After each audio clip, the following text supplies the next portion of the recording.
What's up, ladies and gentlemen? You're now watching Kinetic Outcome, and we are now with Nigel, whom is an expert in the technology field within the finance industry. So, Nigel, introduce yourself. All right, Hector, thank you for having me.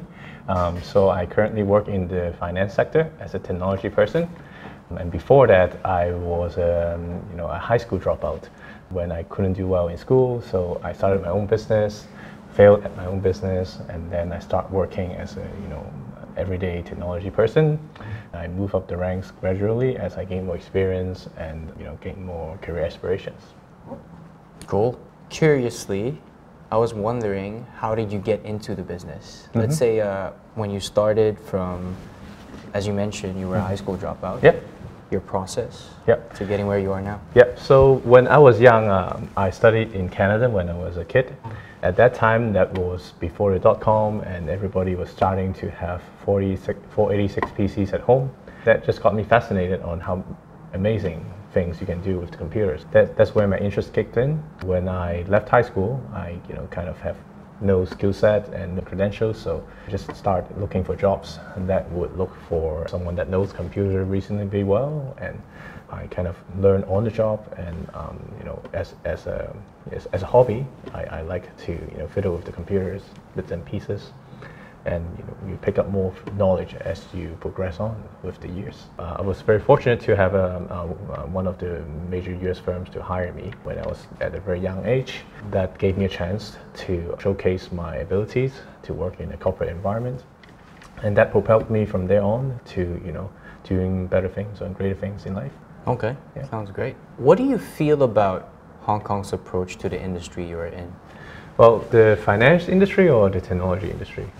Probably both technology and finance. Well, technology-wise, the environment in Hong Kong that is created for the local children, if I may say, they kind of spoon-feed them into telling on what you can do when you exit the schools, and you can enter the technology sector as a programmer, and your salary range is going to be here and here. Or you can be an engineer in a computer lab or a data center, and your expected salary will be here to here. A lot of people kind of get stuck into that description, telling that, oh, you're going to be living within these boundaries, and your skill set and your career progression is going to be limited to from here to a manager, senior manager, and so on and so forth. I feel really pitied about that, because there are so many different niches in the technology world that you can go into, and so many opportunities that you can put yourself to explore. I don't want people to think that that they are carrying the burden, that they have to follow a path that someone has determined for them, and they kind of struggle their first 10 years in life just to follow someone else's advice on what they are going to do and what they should do. And that's for the entry level into the sector. But as you progress on, people, for folks with different aspirations or different opportunities, they've shown different parts of the world or different parts of the technology world. And hopefully they will find something that they're interested in, and that the company would value them, and then they can progress into those niche areas of technology or the management areas. That's where their career can progress. Yeah. Okay. But as a industry-wise, I think Hong Kong is a very good place for you to explore new things. But obviously, it's still catching up with what the US can do, and perhaps what Shenzhen can do, because they do have investors that are pouring huge money and a huge platform for them to explore themselves. Whereas in Hong Kong, it's more inclined to service the existing corporations, and also kind of we're tied into the financial economy, financial sectors. The job selections is kind of limited. The financial sector-wise, obviously Hong Kong is very, very well developed in the finance field. There are so many different financial servicing companies available for people to work in. Insurance, reinsurance, investments, banking, and all that stuff. So if you find something that you like, there's always going to be a place for you to flex your muscles at. Okay. Yeah. Next question is, what was tough in the process, but at the same time rewarding with what you were pursuing when you got to where you are? What was tough is coming to realize what are the limitations that people are trying to put on you. The expectations that they're having on you. What other people expect of you may not be what you actually can perform and willing to perform. And that's where you have to strike a balance between, do I come here to please everybody, or do I come here to be the best of me and serve my company and my manager perhaps loyally to the fullest extent possible? And your other part of the question? I answered the challenge rewarding part. The rewarding part. Yep. The rewarding part, I think I'm very blessed because all my previous managers have been very supportive of me. It does not mean that they're patting on my back every day. My description of being supportive is they keep their hands off when you don't need them to intervene, so they give you a lot of delegation. When you tell them you're in trouble or you need some assistance, they're here to back you up with their fullest support. I don't feel alone when I'm working alone, because I know that when I need the support, I have a team and I have my managers that can be, my partner when needed. And so I'm very fortunate about that. I know, there are many cases where people go to work and their managers are not supportive, or the manager is doing the exact opposite of what they should be doing. And so finding a good manager to work with is, I think, as important as finding a good company for you to put in your time and effort. Sounds great. Yeah. Next, of course, is what would you give as an advice to people who are probably watching this right now who aspire to become someone like you? Well, I think no one needs to aspire to be, at least for my case. Well, let's just say the level of achievement. Obviously, I'm not at the top, and I'm fortunately not at the bottom for now. And the road for everybody is different, because I'm a high school dropout and many of people might not be a high school dropout. So the path that they take may be different. People may have graduated from Ivy Leagues or with honors in the universities, and they go into their fresh year in the job and they would be already making what I'm making 7 years down the road from when I started. And so their experiences may vary, but I think working in a corporate environment, obviously there's some level of teamwork that you have to play, some level of obedience that you have to obey to the system because you're part of the machine. But being part of the machine doesn't mean that I'm losing myself and that the company sees you as a part of the nuts and bolts and don't know who you are. I think is being yourself, be authentic.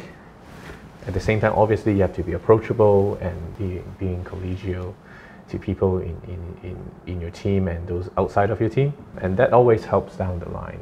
If you're working in a company, but you're only aiming for personal achievement and nothing else bothers about, nothing else is on top of that, then you could have a quick win and you could have a good win, but you're not winning your friends at work. You're not winning support. And I think for me, one of the things that matters is what people would think about you and say about you when you're not around. So it's not just when you're going up there in the award ceremony and getting all the recognitions. It's about what people talk about you when you're outside of the room or when you leave the company. So what kind of legacy are you leaving behind as you move on with your career? If I put some concentration on that, and if I'm fortunate enough to have good impressions by other people as I move on, then I think that's a good legacy that I'm leaving behind, and hear back from them would be something that's very rewarding for myself. But having said that, it does not mean that my goal is to be liked by 100% of people or to please everybody at work. It's just meaning that I'm authentic to myself.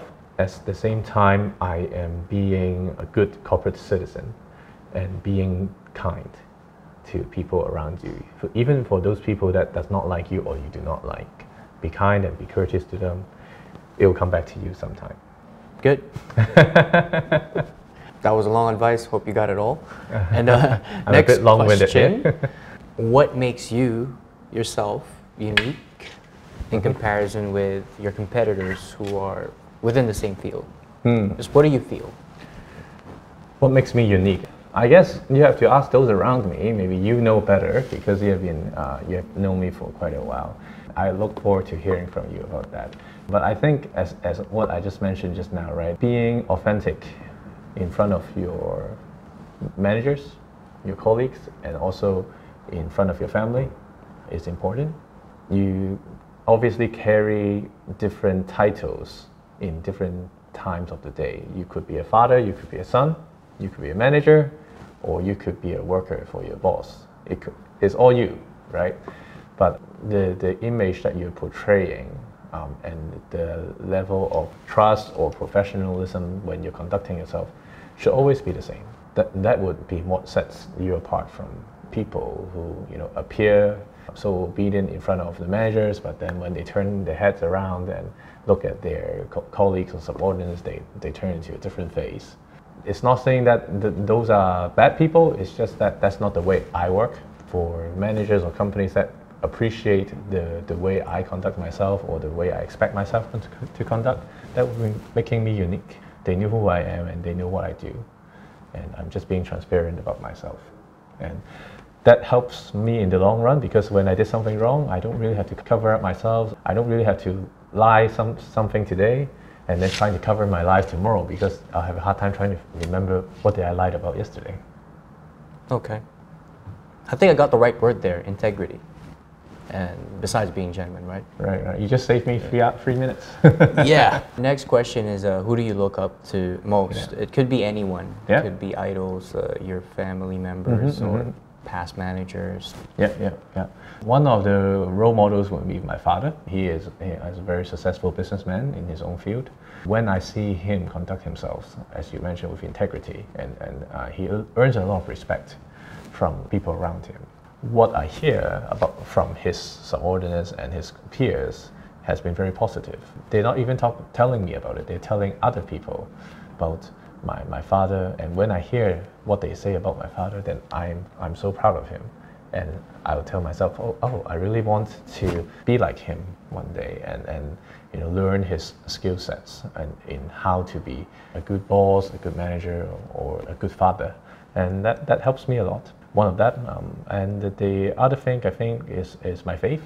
When I get into challenges in life, I look up to my faith and look at what Jesus would do if he's in the situation. The Bible is very lively. It may be created 2,000 years ago, but the advice and the things that they talk about, the teachings in the Bible, can apply to your daily lives. I take a moment to stop and think about that when I want to make a critical decision, or when I'm in the crossroads. I think, you know, what would Jesus do in this particular moment if he's in my shoes? And hopefully, for most of the time, that drives me into walking into the right directions, rather than, you know, walking in harm's ways. Okay. Amen. Well, I have the same belief.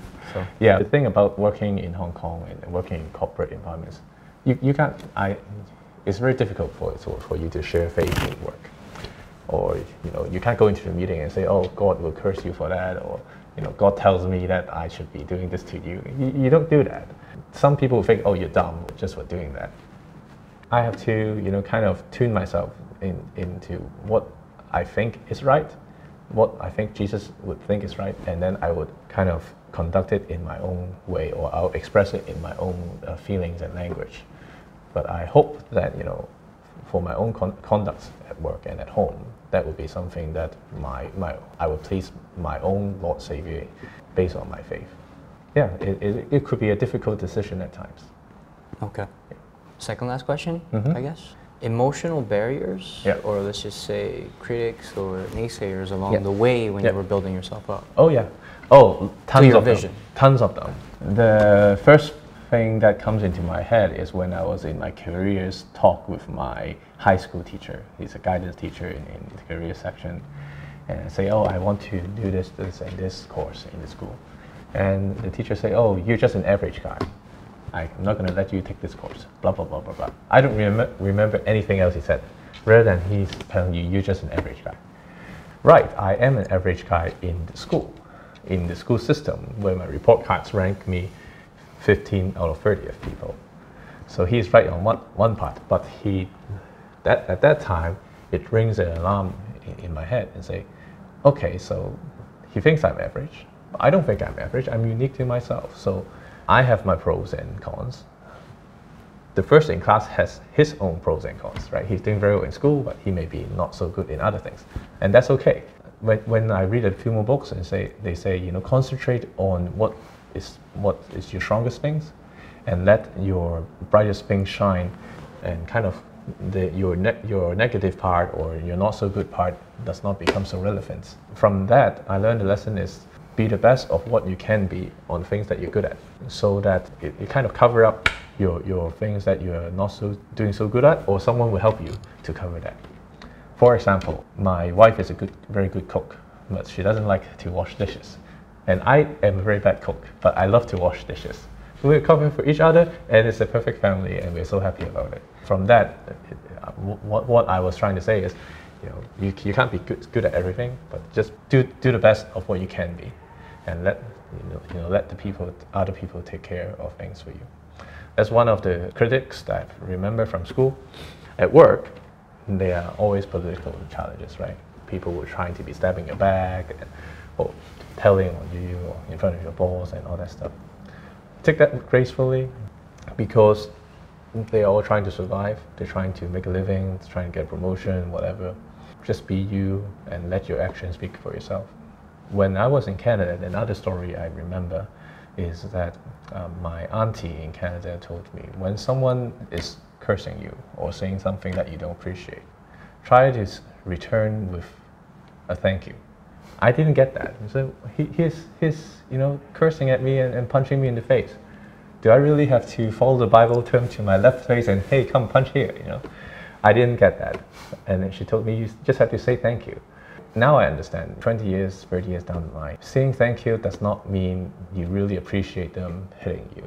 It's just that your kindness, you kill them with your kindness, and let your kindness overwhelm them, your critics. My happiness and my success in life, or my feeling of success in life, is not based on what other people criticizing you or saying bad things about you. That's what they say. I cannot control what everybody says. But don't let those things tear you down or bog you down, because they're entitled to their own opinion. But you report to yourself, your family, and to your faith or whatnot. Okay. Yeah. Last question, I guess. Your next few steps in the future, what are you looking at? What are you aspiring to become next or do next? Or let's say if you have side hustles as well outside for the next year or two? Yeah, I do have a few business ideas that I think about from time to time, but my laziness and sluggishness has prevented me from going through that path, procrastination. So I hope to explore those business ambitions being part of my hobby. And when that hobby becomes something that can actually generate revenue, hopefully that can become my part-time job or full-time job at the end of the day. But for now, I'm being very happy at work, and continue to climb the corporate ladder as best as I could. And I will continue to be in my current sector as I see. We always keep our eyes open to see what's out there, what's next that's coming up for you to jump on an opportunity. So if that opportunity comes around, yeah, why not take a look and see what that road takes you. Follow your heart, and the money will follow you. True. Yeah. Well, ladies and gentlemen, Nigel, and you already know me, Kinetic Outcome. Thank you for having me.